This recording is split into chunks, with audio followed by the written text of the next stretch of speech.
Taste the Daily. 153 சட்டமன்ற தொகுதிகளில் மக்களை நேரடியாக சந்தித்து பிரச்சாரம் மேற்கொண்ட போது மக்கள் விரோத திமுக அரசை அகற்றுவதில் மக்கள் உறுதியாக இருந்ததை உணர்ந்து மக்களுடைய எழுச்சி ஆரவாரம் 2026ஆம் ஆண்டு நடைபெறும் சட்டமன்ற தேர்தலில் அதிமுக கூட்டணி வெற்றி உறுதியானதாக அதிமுக பொதுச் செயலாளர் எடப்பாடி கே பழனிசாமி பேச்சு.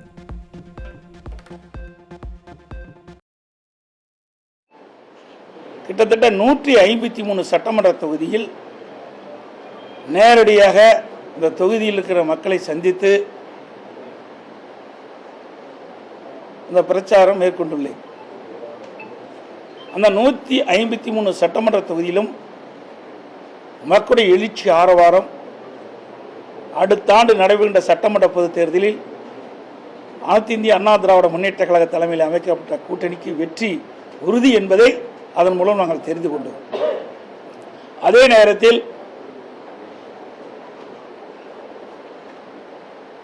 மக்கள் விரோத திராவிட முன்னேற்ற கழக அரசை அகற்ற வேண்டும்,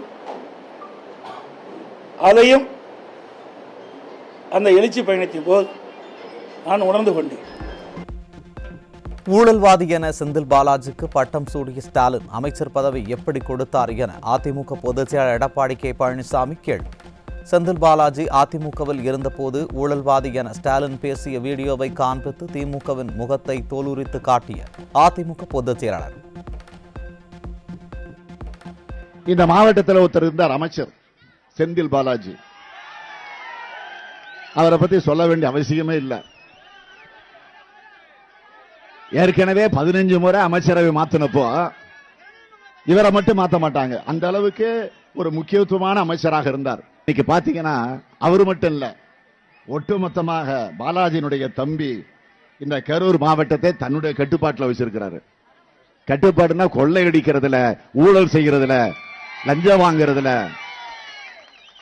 அந்த கட்டுப்பாட்டில் வச்சிருக்கிறாரு. ஒரு முதலமைச்சர் அவரே எதிர்கட்சியில் இருக்கும்போது ஊழல்வாதி என்று சொன்னவரை இவர் எப்படி அமைச்சரவையில் அமைச்சராக கொடுத்து சிறந்த இலாக்கா கொடுத்திருக்கார், பெரிய இலாக்கா கொடுத்தார். மின்சாரத்துறை கொடுத்தார், ஆயத்துறை கொடுத்தார். ஏன் அந்த கட்சியில் வேற ஆளே இல்லையா? அமித்ஷாவை சந்தித்துவிட்டு திரும்பிய பிறகு முகத்தை துணியால் துடைத்ததை ஒரு சில பத்திரிகை ஊடகங்கள் தரம் தாழ்ந்து செய்தி வெளியிடுவது எந்த விதத்தில் சரியானது? ஒரு கட்சியின் பொதுச் செயலாளரை திட்டமிட்டு அவதூறாக செய்தி வெளியிடுவது சரியில்லை என்றும் அதிமுக பொதுச் செயலாளர் எடப்பாடி கே பழனிசாமி கண்டனம். அதிமுக குறித்து பேசுவதற்கு திமுகவிற்கு எந்த தகுதியும் இல்லை. நன்றி உணர்வு மறந்து அமைச்சர் ரகுபதி பேசுவதாக அதிமுக பொதுச் செயலாளர் தாக்கு. டெல்லியில் அமித்ஷாவை சந்தித்துவிட்டு திரும்பிய போது பொதுச் செயலாளர் முகமூடி அணிந்ததாக கூறிய டிடிவி தினகரன், நான் முகமூடி அணியவில்லை, டிடிவி தினகரன் தான் முகமூடி அணிந்து கொண்டு அதிமுகவிற்குள் நுழைந்தார் என அதிமுக பொதுச் செயலாளர் பதிலடி.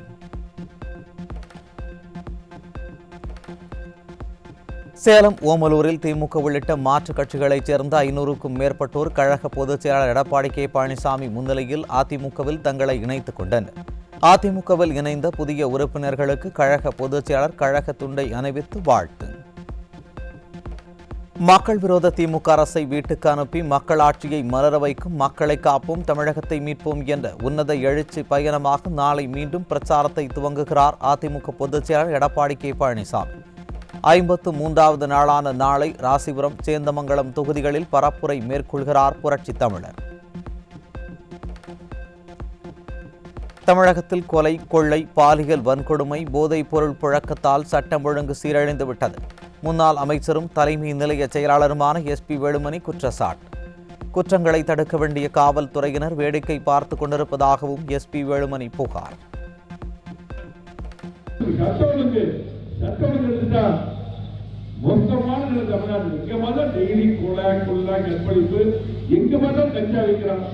மாணவர் சமுதாயம் எல்லாம் நிரந்தரம் கெட்டு போனாங்க. காவல்துறையெல்லாம் பாத்தீங்கன்னா கைவிட்டு வேடிக்கை பார்த்து போலீஸ் எல்லாம் வந்து செயல்படுறதே கிடையாது. ஏன்னா போலீஸ் செயல்பட விடுறதில்லை திமுக. ஆகவே நீ மோசமான சூழல் இதெல்லாம் மாற வேண்டும் என்றால் எடப்பாடி முதலமைச்சர் வரணும். எடப்பாடியே முதலமைச்சர். அதிமுக ஆட்சியில் கொரோனா காலத்தில் கூட விலைவாசி உயராமல் கட்டுக்குள் வைத்திருந்தவர் அப்போதைய முதலமைச்சரும் அதிமுக பொதுச் செயலாளருமான எடப்பாடி கே பழனிசாமி என அதிமுக மாநிலங்களவை உறுப்பினர் சி.வி. சண்முகம் பெருமிதம். கொரோனா, வெள்ளம், புயல் எதுவுமே இல்லாத நிலையில் திமுக ஆட்சியில் விலைவாசி உயர்ந்துள்ளதாக சி.வி. சண்முகம் குற்றச்சாட்டு. இன்னைக்கு என்ன கொரோனாவா? கொரோனா இல்லையே. வெள்ளமா, புயலா, வறட்சியா? எதுவுமே இல்லை. ஆனால் விலைவாசி என்ன? இன்னைக்கு அன்றைக்கு இருந்த அரிசி விலை விலைவாசி என்ன? இன்னைக்கு என்ன அரிசி விலை? அன்னைக்கு தோரம்பருப்பு விலை என்ன? இன்னைக்கு 4 வருஷத்துல தோரம்பருப்பு விலை என்ன? எல்லா விலைவாசியுமே இன்னைக்கு உயர்ந்திருக்கிறது. 3 மடங்கு 4 மடங்கு உயர்ந்திருக்கிறது. காய்கறியுடைய விலை என்ன? இன்னைக்கு காய்கறி கடுமையாக உயர்ந்திருக்கிறது. ஆனா விவசாயிக்கு அதனால நன்மை இருக்குதா? விவசாயிக்கு எந்த நன்மையும் இல்லை. இந்த ஆட்சியில் யாருக்கும் எந்த நன்மையும் இல்லை, எந்த ஆதாயம் இல்லை, எந்த வளர்ச்சியும் இல்லை. மக்கள் அன்றைக்கு என்ன கஷ்டத்தில் இருந்தாரோ அதே கஷ்டம் தான் இன்னைக்கு இருக்கிறாங்க. 20 ஆண்டுகள் பணியாற்றி விருப்ப ஓய்வு பெறும் மத்திய அரசு ஊழியர்களுக்கு முழு ஓய்வூதிய சலுகை. ஒருங்கிணைந்த ஓய்வூதிய திட்டத்தின் முழு பயன் 20 ஆண்டுகள் பணியை நிறைவு செய்த பின்னரே வழங்கப்படும் என்ற பழைய விதிமுறைகளை திருத்தம் செய்து மத்திய பணியாளர் நலத்துறை அமைச்சகம் அறிவிப்பு. திருத்தப்பட்ட ஜிஎஸ்டி வரி விகிதங்கள் வருகின்ற 22ஆம் தேதி முதல் நடைமுறைக்கு வரவுள்ள நிலையில் ஜிஎஸ்டி குறைப்பை அதிகாரப்பூர்வமாக அறிவித்தது மத்திய அரசு. மத்திய அரசின் விகிதங்களை பின்பற்றி மாநில அரசும் விகிதங்களை அறிவிக்க வேண்டும் என மத்திய நிதி அமைச்சகம் அதிகாரப்பூர்வ அறிவிப்பு. மதுரை எய்ம்ஸ் மருத்துவமனைக்கு அடிக்கல் நாட்டிய செங்கல்லை எடுத்துச் சென்ற திமுக அரசை தோற்கடிப்போம். பாஜக மூத்த தலைவர் தமிழிசை சவுந்தரராஜன் உறுதி.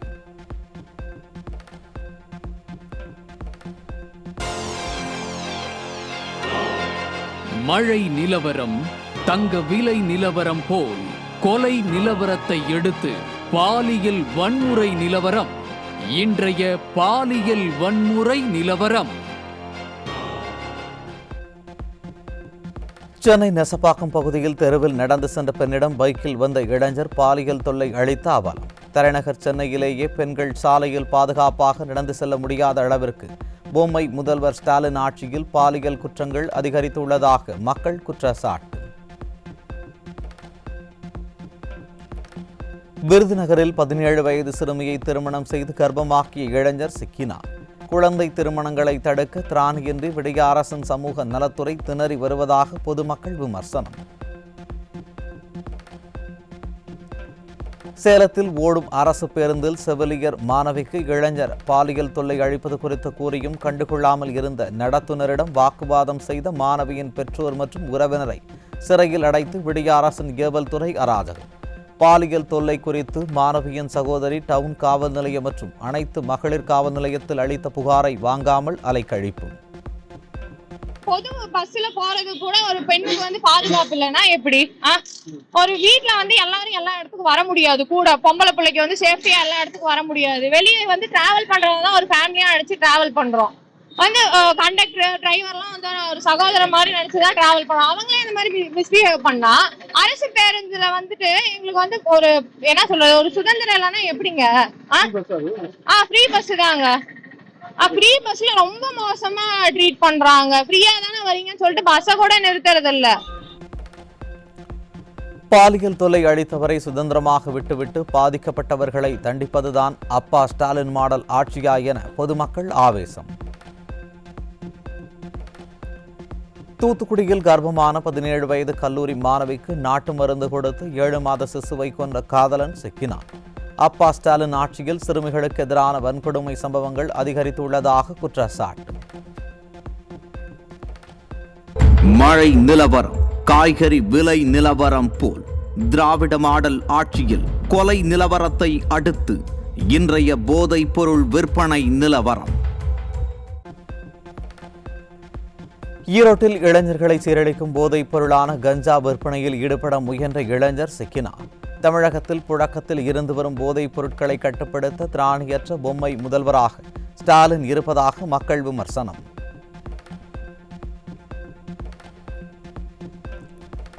சேலம் மாவட்டம் சந்தைப்பேட்டையைச் சேர்ந்த இளைஞருக்கு கட்டாயப்படுத்தி போதை மாத்திரை, கஞ்சா, சாக்லேட் உள்ளிட்டவற்றை விற்பனை செய்த 3 பேர் சிக்கினர். ஸ்டாலின் அரசின் செயலற்ற தன்மையால் தமிழகம் முழுவதும் கஞ்சா உள்ளிட்ட போதைப் பொருட்கள் சர்வசாதாரணமாக புழக்கத்தில் இருப்பதாக மக்கள் குற்றச்சாட்டு.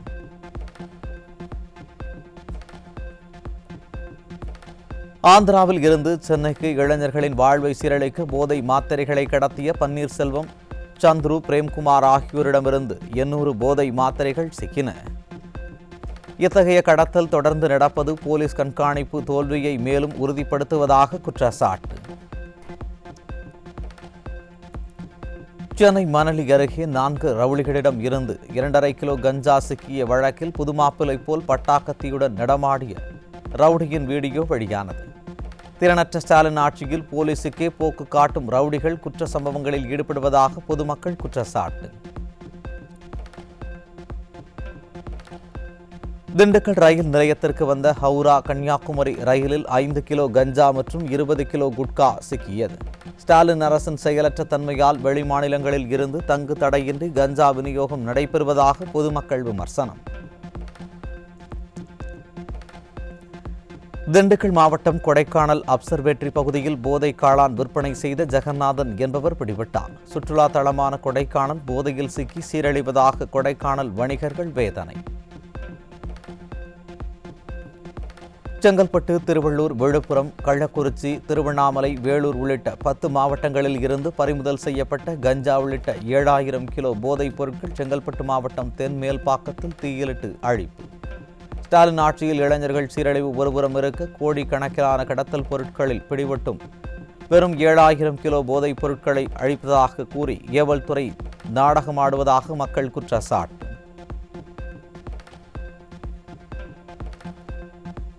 திருவள்ளூர் மணவாள நகர் பகுதியில் இளைஞர்கள் வாழ்வை சீரழிக்க கொண்டுவரப்பட்ட 1400 போதை மாத்திரைகள் சிக்கியது தொடர்பாக 2 பிடிபட்டனர். விடியா ஸ்டாலின் அரசின் போதைப் பொருள் நுண்ணறிவு பிரிவு உறங்கிக் கொண்டிருப்பதால் போதைப் பொருட்கள் நடமாட்டம் அதிகரித்துள்ளதாக மக்கள் குற்றச்சாட்டு.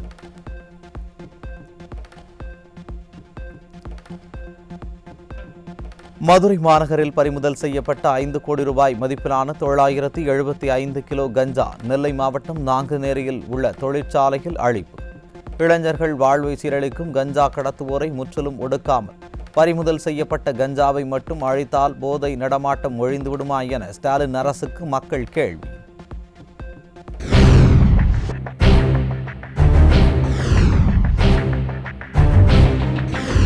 மழை நிலவரம் தங்க விலை நிலவரம் போல் கொலை நிலவரம்.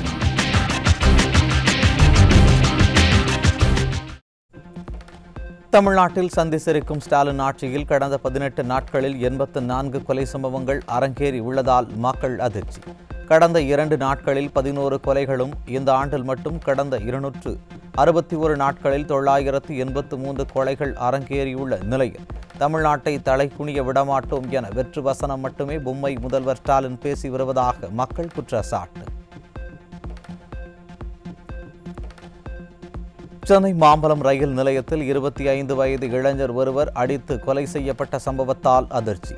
ஸ்டாலின் அரசு கும்பகர்ண தூக்கத்தில் உள்ளதால் தமிழகத்தில் சட்டம் ஒழுங்கு கேள்விக்குறியாகி உள்ளதாக பொதுமக்கள் விமர்சனம். புதுக்கோட்டை மாவட்டம் அறந்தாங்கி செட்டிக்காடு பகுதியில் மனநலம் பாதிக்கப்பட்ட நபர் தனது தந்தையை அரிவாளால் வெட்டி கொலை செய்த அதிர்ச்சி சம்பவம். மனநல மருத்துவமனையில் இருந்து 3 நாட்களுக்கு முன் அழைத்து வந்த நிலையில் கொலை சம்பவம் அரங்கேற்றம். திருப்பூர் மாவட்டம் படியாண்டிப்பாளையம் அருகே கணேஷ் நகரில் மனைவியை கட்டையால் அடித்துக் கொண்ட வடமாநில கணவன். மனைவியை கொன்றுவிட்டு தப்பி ஓடிய வடமாநில கணவனை பிடிக்க முடியாமல் ஸ்டாலின் அரசின் ஏவல் துறை திணறல். செங்கல்பட்டில் மது அருந்த பணம் தராத தாயை மகனே மண்ணெண்ணெய் ஊற்றி கொளுத்திய கொடூரம். போதையின் பாதையில் செல்லாதீர்கள் என கூறிவிட்டு தெருவுக்கு தெரு டாஸ்மாக் கடைகளை பொம்மை முதல்வர் ஸ்டாலின் திறந்து வைத்திருப்பதால் இளைஞர்கள் மதுவுக்கு அடிமையாகி கொலையாளிகளாக மாறுவதாக மக்கள் விமர்சனம். புதுச்சேரி வில்லியனூர் அருகே தனியார் நிறுவன ஓட்டுநர் சௌந்தர் என்பவர் வெட்டி படுகொலை செய்த மர்ம கும்பல். ரவுடி கொலை வழக்கில் ஜாமீனில் வந்து தலைமறைவாக உள்ள சௌந்தரின் தம்பிக்கு எச்சரிக்கை விடுக்கும் விதமாக கொலை நடந்துள்ளதாக போலீஸ் விசாரணையில் தகவல்.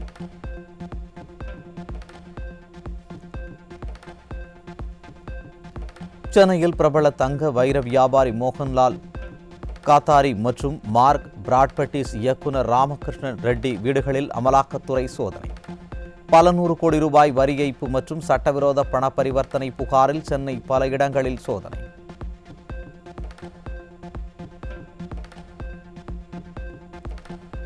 சென்னை அடுத்த அம்பத்தூரில் 2 இடங்களில் ஏடிஎம் இயந்திரத்தில் பணம் வெளியே வரும் பகுதியில் பிளாஸ்டிக் அட்டையை வைத்து வாடிக்கையாளர்களின் பணத்தை திருடும் வடமாநில நபர்கள். தமிழகத்தில் வடமாநில ஏடிஎம் கொள்ளையர்கள் சர்வசாதாரணமாக கொள்ளையடிக்கும் நிலையில் அவர்களை பிடிக்கவோ கொள்ளையை தடுக்கவோ திறனற்று காவல்துறை செயல் இழந்துள்ளதாக மக்கள் குற்றச்சாட்டு.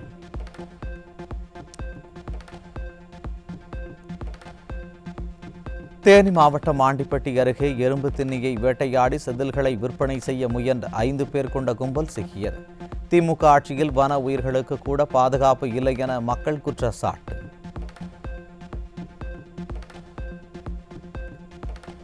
தூத்துக்குடி மாவட்டம் கோவில்பட்டியில் வீடு தொடர்பான பிரச்சனையில் ஏற்பட்ட அடிதடியில் கார், ஆட்டோக்கள் மற்றும் வீட்டு உபயோக பொருட்கள் சேதம். அடிதடியில் காயமடைந்த 2 மருத்துவமனையில் சிகிச்சைக்காக அனுமதிக்கப்பட்டுள்ள நிலையில் திமுக ஆட்சி பொறுப்பேற்றதில் இருந்து கும்பல் தாக்குதல் உள்ளிட்ட அராஜகங்கள் அதிகரித்துள்ளதாக மக்கள் குற்றச்சாட்டு.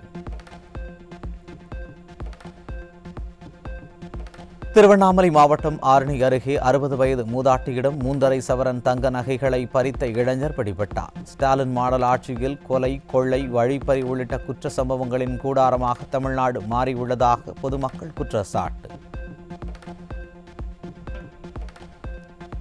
சென்னையில் சட்டவிரோத மது விற்பனைக்கு அனுமதி, சாராய வியாபாரிகளுடன் தொடர்பு, மாமூல் வசூலிப்பு போன்ற செயல்களில் ஈடுபட்ட 28 காவல்துறையினர்.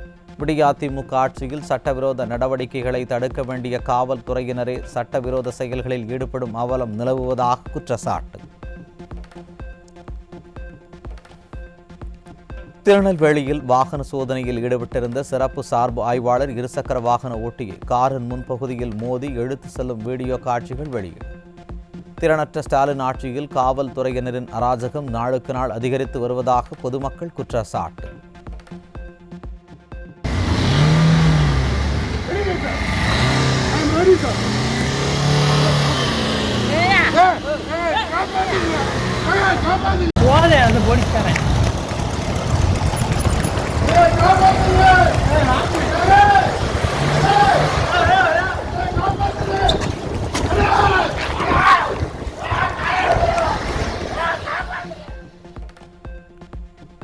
கிருஷ்ணகிரி மாவட்டம் தேவசானப்பள்ளியில் மாட்டுக் கொட்டகையில் வைத்திருந்த நாட்டு வெடியில் நெருப்பு விழுந்து வெடித்ததில் கணவன், மனைவி உட்பட 4 பேர் படுகாயம்.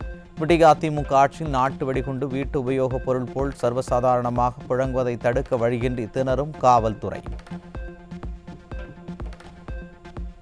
கிருஷ்ணகிரி மாவட்டம் ஊத்தங்கரை அரசு மருத்துவமனை வளாகத்தில் 3 பேர் மது போதையில் மாறி மாறி ஒருவரை ஒருவர் தாக்கிக் கொண்டதால் பரபரப்பு. தெருவிற்கு தெரு டாஸ்மாக் கடை திறந்து வைத்துள்ள ஸ்டாலின் அரசால் மதுபோதையில் தகராறுகள் ஏற்படுவது அதிகரித்துள்ளதாக குற்றம் சாட்டிய பொதுமக்கள் மருத்துவமனையில் பாதுகாப்பிற்கு காவலர்களோ காவலாளியோ இருப்பது இல்லை என வேதனை.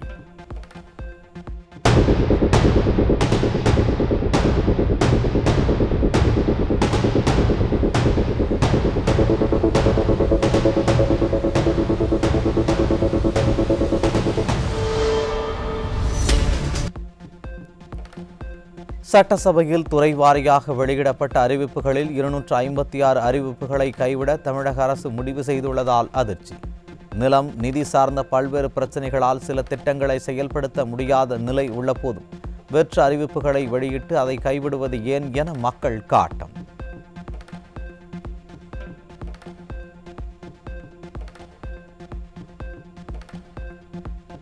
தமிழக அரசு மானிய விலையில் வழங்கும் சிமெண்ட் 3 மாதங்களாக விநியோகிக்கப்படாததால் மதுரையில் கட்டுமான பணிகளில் சுணக்கம். அதிமுக ஆட்சியின் போது சாதாரண மக்களுக்கு பாதி விலையாக கிடைத்த சிமெண்ட் மூட்டை அதிமுக ஆட்சியில் மானிய விலையில் ஒதுக்கீடு செய்வதில்லை என பல்வேறு கூட்டமைப்பினர் குற்றச்சாட்டு.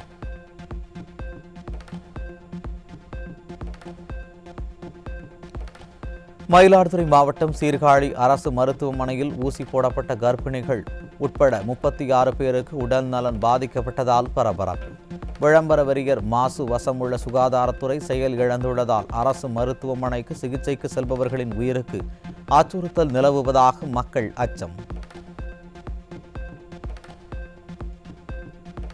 சென்னையில் உள்ள தமிழக மின்வாரிய தொழில்நுட்ப பிரிவில் 6 இயக்குநர் பதவிகள் காலியான நிலையில் காலி பணியிடங்களை நிரப்பாமல் தலைமை பொறியாளராக இருப்பவர்களை இயக்குநர் பதவிக்கு கூடுதல் பொறுப்பு வழங்கிய விடிய அரசு ஆட்சிக்கு வந்ததும் இளைஞர்களுக்கு அரசு வேலை வாய்ப்புகளை வழங்குவதாக வெற்று வாக்குறுதி அளித்துவிட்டு தற்போது அரசு ஊழியர்களுக்கு கூடுதல் பொறுப்புகளை வழங்கி மன உளைச்சலுக்கு உள்ளாக்குவதாக எழும் குற்றச்சாட்டு.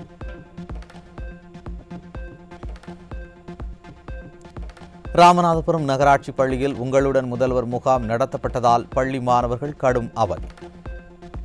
அருகிலேயே வட்டாட்சியர் அலுவலகம் உள்ளிட்ட அரசு அலுவலகங்கள் இருக்கும்போது அதில் நடத்தாமல் அரசு பள்ளியில் முகாம் நடத்துவதால் மாணவர்களின் கல்வி பாதிக்கப்படுவதாக பெற்றோர் விமர்சனம்.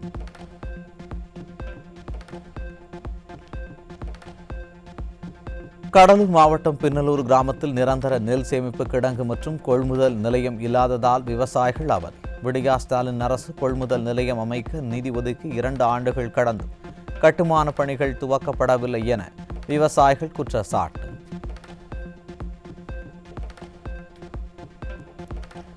சேலம் மாவட்டம் ஆத்தூரில் நில அளவீடு செய்ய 10,000 ரூபாய் லஞ்சம் பெற்ற பெண் நில அளவையர் மற்றும் அவரது உதவியாளர் பிடிபட்டனர். ஸ்டாலின் ஆட்சியில் அரசு அலுவலகங்களில் லஞ்சம் தலைவிரித்தாடுவதாகவும் தடுக்க வேண்டிய லஞ்ச ஒழிப்பு துறையினரோ கும்பகர்ண தூக்கத்தில் இருப்பதாகவும் மக்கள் விமர்சனம். கடலூர் மாவட்டம் கோபாலபுரம் நேரடி நெல் கொள்முதல் நிலையத்திற்கு வெளியே நெடுஞ்சாலையில் குவித்து வைக்கப்பட்டிருக்கும் நெல் மணிகளால் இருசக்கர வாகனத்தில் சென்றவர் கீழே விழுந்து படுகாயம். நேரடி நெல் கொள்முதல் நிலையத்தில் இடப்பற்றாக்குறையை போக்க கொள்முதல் நிலையத்தை விரிவாக்கம் செய்ய நடவடிக்கை எடுக்காமல் ஸ்டாலின் அரசு அலட்சியம் காட்டி வந்ததே விபத்திற்கு காரணம் என மக்கள் குற்றச்சாட்டு. வேலூர் மாவட்டம் குடியாத்தம் பகுதிகளில் 1 மணி நேரம் பெய்த மழைக்கு சாலைகளில் தேங்கிய தண்ணீர். ஸ்டாலின் ஆட்சியில் கழிவுநீர் கால்வாயை முறையாக தூர்வாராததால் மழை நீருடன் கழிவுநீரும் சாலைகளில் தேங்கியதால் வாகன ஓட்டிகள் கடும் அவதி. கரூரில் முக்காடு விழாவாகி போன திமுகவின் முப்பெரும் விழாவிற்கு அரசு பேருந்து மற்றும் தனியார் பேருந்துகளை கோவையில் இருந்து எடுத்துச் சென்றதால் பொதுமக்கள் கடும் அவதி. பல்வேறு மாவட்டங்களுக்கு குறைந்த அளவிலேயே பேருந்துகள் இயக்கப்பட்டதால் கடும் நெரிசல் ஏற்பட்டு பயணிகள் முண்டியடித்து ஏறி சென்ற அவலம். நெல்லை மாவட்டம் வண்ணாரப்பேட்டை பொது மேலாளர் அலுவலகம் அருகே அரசு போக்குவரத்து கழக ஓய்வு பெற்ற தொழிலாளர்கள் 31வது நாளாக ரேஷன் கார்டுகளை குப்பை தொட்டியில் போட்டு நூதன போராட்டம். பல்வேறு அம்ச கோரிக்கைகளை வலியுறுத்தி போராடிய தொழிலாளர்கள் திறனற்ற திமுக அரசை கண்டித்து கோஷங்களை எழுப்பினர். திருப்பூர் முதலிப்பாளையம் பாறை குழிக்குள் குப்பை கொட்டுவதால் துர்நாற்றம் வீசுவதோடு நிலத்தடி நீரும் பாதிக்கப்படுவதை கண்டித்து மாவட்ட ஆட்சியர் அலுவலகத்தில் காத்திருப்பு போராட்டத்தில் ஈடுபட்டோர் கைது. காத்திருப்பு போராட்டத்தில் ஈடுபட்டோர் ஸ்டாலின் மாடல் அரசின் மாநகராட்சி மேயரை கண்டித்து கண்டன கோஷம். திருப்பூரில் 1 மணி நேரம் பெய்த மழைக்கு சாலைகளில் மழைநீர் கழிவு நீருடன் பெருக்கெடுத்து ஓடியதால் பொதுமக்கள் அவதி. ஸ்டாலின் மாடல் அரசு மழைநீர் வடிகால்வாய்களை முறையாக அமைக்காமல் மக்கள் பரித்தை விரயமாக்கி அவதிக்குள்ளாக்குவதாக குற்றச்சாட்டு. சிவகங்கையில் தூய்மை பணியாளர்கள் பாதுகாப்பு உபகரணங்கள் ஏந்தி ஆபத்தான வகையில் கழிவுநீர் கால்வாயை சுத்தம் செய்யும் பணியில் ஈடுபட்ட அவலம். ஸ்டாலின் அரசு தூய்மை பணியாளர்களுக்கு பாதுகாப்பு உபகரணங்கள் கூட முறையாக வழங்குவது இல்லை என மக்கள் குற்றச்சாட்டு. தேர்தல் வாக்குறுதிகளை நிறைவேற்றாத திறனற்ற திமுக அரசை கண்டித்து சிவகங்கை மாவட்ட ஆட்சியர் அலுவலகம் முன்பு தமிழ்நாடு அரசு ஊழியர்கள் சங்கம் சார்பில் ஆர்ப்பாட்டம். காலி பணியிடங்களை நிரப்ப வேண்டும் என்பன உள்ளிட்ட 30 அம்ச கோரிக்கைகளை நிறைவேற்ற விடிய அரசுக்கு வலியுறுத்தல். ராமநாதபுரம் மாவட்டம் முத்துவயல் கிராமத்தில் அமைக்கப்பட உள்ள உயிரி மருத்துவ கழிவு சுத்திகரிப்பு ஆலை குறித்த கருத்து கேட்பு கூட்டத்தில் ஆலை அமைய எதிர்ப்பு தெரிவித்து பொதுமக்கள் எழுப்பிய கேள்விகளுக்கு பதிலளிக்க இயலாமல் பாதியிலேயே கிளம்பிச் சென்ற அதிகாரிகள் மக்களின் நலன் மற்றும் சுகாதார மேலாண்மையை கண்டுகொள்ளாமல் லாப நோக்கத்தை மட்டுமே குறிக்கோளாக கொண்டு செயல்பட்டு வரும் ஸ்டாலின் அரசுக்கு பொதுமக்கள் கண்டனம். கடலூர் மாவட்டம் பின்னலூரில் பாசன மற்றும் நீராதாரமாக இருந்து வந்த ஏரி ஆகாய தாமரைகள் முச்செடிகளால் நிறைந்து காணப்படும் அவலம். ஸ்டாலின் அரசின் பொதுப்பணித்துறை அதிகாரிகள் கடந்த 4 ஆண்டுகளாக ஏரியை பராமரிக்காததே காரணம் என பொதுமக்கள் குற்றச்சாட்டு. சேலம் மாவட்டம் மேட்டூர் அருகே அறுவடை செய்த கத்திரிக்காய்களுக்கு உரிய விலை கிடைக்காததால் விவசாயிகள் வேதனை. கடந்த வாரம் 40 ரூபாய்க்கு விற்பனையான கத்திரிக்காய் தற்போது 10 ரூபாய் என விலை வீழ்ச்சியடைந்ததால் விரக்தியில் கத்திரிக்காய்களை சாலையோரம் கொட்டிச் சென்ற விவசாயிகள். திருப்பூர் மாநகரில் காமராஜர் சாலை, ராயபுரம், கரட்டாங்காடு, அரண்மனை புதூர், கருவம்பாளையம், வீரபாண்டி உள்ளிட்ட பல்வேறு பகுதிகளில் திடீர் மழை. கடந்த சில மாதங்களாக வெயில் வாட்டி வதைத்து வந்த நிலையில் திடீரென பெய்த மழையின் காரணமாக வெப்பம் தணிந்து குளிர்ச்சியான சூழல் நிலவியதால் மக்கள் மகிழ்ச்சி.